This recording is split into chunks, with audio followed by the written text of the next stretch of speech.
ഏതാണ്ട് 1990കളുടെ അവസാനത്തിൽ ഏതാണ്ട് 150 പേർക്ക്, ഭിക്ഷാടകരായ 150 പേർക്ക് ഒരു ധ്യാനം നടത്തുന്നതിനിടയിൽ ധ്യാനഗുരു അവരോട് ചോദിച്ചു, നിങ്ങൾക്ക് എന്തെങ്കിലും ജീവിതാനുഭവങ്ങൾ പങ്കുവയ്ക്കാനുണ്ടെങ്കിൽ അത് പങ്കുവയ്ക്കാനുള്ള സമയം. ഒരു 70 വയസ്സ് പ്രായമുള്ള ഒരു ചേട്ടൻ എഴുന്നേറ്റ് നിന്ന് പങ്കുവെച്ച ഒരു ജീവിതാനുഭവം ഇങ്ങനെയായിരുന്നു. അച്ഛാ, ഞാൻ ഒരു വീട്ടിൽ ഒരു പ്രാവശ്യം കയറിയിട്ടുണ്ടെങ്കിൽ പിന്നീട് അവിടെ കയറാറില്ല. വേറെ ഒന്നുമല്ല, എനിക്കിങ്ങനെ ഒരു നാട്ടിൽ നിന്ന് മറ്റൊരു നാട്ടിലേക്ക് ഇങ്ങനെ മാറി മാറി സഞ്ചരിക്കാനാണ് എനിക്കിഷ്ടം. എന്നിട്ട് ആ ചേട്ടൻ പറഞ്ഞൊരു കാര്യം ഇങ്ങനെയാണ്, ഞാനൊരു വീട്ടിലേക്ക് ഭിക്ഷ ചോദിച്ചു കയറുക. ആ വീടിൻ്റെ വരാന്തയിൽ പെൺകുട്ടി അവല് തിന്നാനുള്ള ഒരുക്കത്തിലാണ്. അവളോട് ചോദിച്ചു, മോളെ ഇവിടെ ആരെങ്കിലും ഉണ്ട്?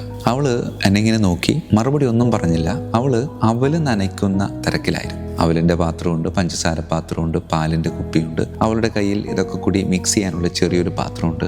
അവൾ ശ്രമകരമായ ദൗത്യത്തിലൂടെ ഇങ്ങനെ കടന്നു പോവുകയാണ്. ഈ ചേട്ടൻ അവിടെ വന്ന് നിൽക്കുന്നതൊന്നും അവൾ ഗവനിക്കുന്നേയില്ല. അവളിങ്ങനെ ഈ അവല് പാത്രത്തിലേക്ക് ഇടുന്നു, പാലൊഴിക്കുന്നു, പഞ്ചസാര ഒഴിക്കുന്നു, അതിങ്ങനെ മിക്സ് ചെയ്യുന്നു. അതിനുശേഷം ഒരു അല്പം കഴിച്ചു നോക്കുന്നു, അസ്വസ്ഥത പ്രകടിപ്പിക്കുന്നു, വീണ്ടും പഞ്ചസാര ഇടുന്നു. അങ്ങനെ അവസാനം അവളുടെ മുഖത്ത് ചിരി പകരുകയാണ്. അതായത് അവൾ ഉദ്ദേശിക്കുന്ന രീതിയിൽ അവല് അവൾക്ക് നനഞ്ഞ് കിട്ടിയെന്നുള്ളതാണ്. അതിനുശേഷം ആ ചേട്ടനോട് അവൾ പറഞ്ഞു, ഇരിക്കാൻ പറഞ്ഞു. ആധികാരികമായിരുന്നു പറച്ചിൽ. ആ ചേട്ടൻ അറിയാതെ ഇരുന്നു പോയി എന്നുള്ള. ഒരു സ്പൂൺ അവല് അവളുടെ വായിലേക്ക് ഇട്ടു. വീണ്ടും അടുത്ത സ്പൂൺ എടുത്ത് ഈ ചേട്ടൻ്റെ നേരെ നീട്ടി. അപ്പോൾ ചേട്ടൻ പറഞ്ഞു, എനിക്ക് വേണ്ട മോളെ, അവരത്തില്ല, കഴിക്കണമെന്ന് പറഞ്ഞു. അപ്പോൾ കൈ ഇങ്ങനെ നീട്ടി. കയ്യിൽ നിറയെ അഴുക്കുണ്ടായിരുന്നു. വാ തുറക്കാൻ പറഞ്ഞു. ഞാൻ വാ അറിയാതെ തുറന്നു പോയി.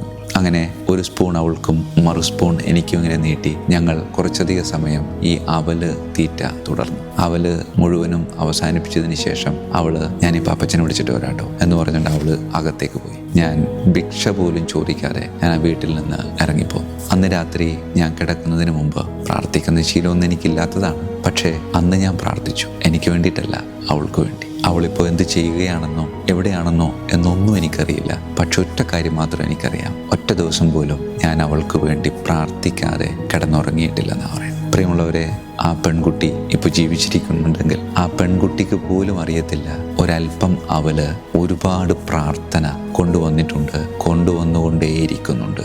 പ്രിയമുള്ളവരെ, ആ പെൺകുട്ടിക്ക് പോലും അറിയത്തില്ല ഈ കുറച്ച് അവലുകൊണ്ട് ഒരു മനുഷ്യൻ്റെ ഹൃദയം അവൾ സ്വന്തമാക്കിയിട്ടുണ്ടെന്ന്. ആ ഹൃദയത്തിൽ നിന്ന് ഒരുപാട് പ്രാർത്ഥന അവൾക്ക് വേണ്ടി സ്വർഗപിതാവിൻ്റെ അടുക്കലേക്ക് ചെന്നെത്തുന്നുണ്ട്. ഇതുപോലെ പ്രാർത്ഥിക്കുന്നവരെ നമ്മളുടെ പിന്നിൽ നിർത്താനായിട്ട് നമുക്ക് സാധിക്കുന്നുണ്ട്. ഒരുപാട് അവസരങ്ങൾ നമ്മുടെ ചുറ്റുപാടും ഉണ്ടാവും. നമ്മളാൽ കഴിയുന്ന രീതിയിൽ അവർക്ക് സഹായമായി മാറി അവരുടെ ഹൃദയത്തിലെ പ്രാർത്ഥനയുടെ ഒരംശം നമുക്ക് സ്വന്തമാക്കാനായിട്ട് നമുക്ക് പരിശ്രമിക്കാം.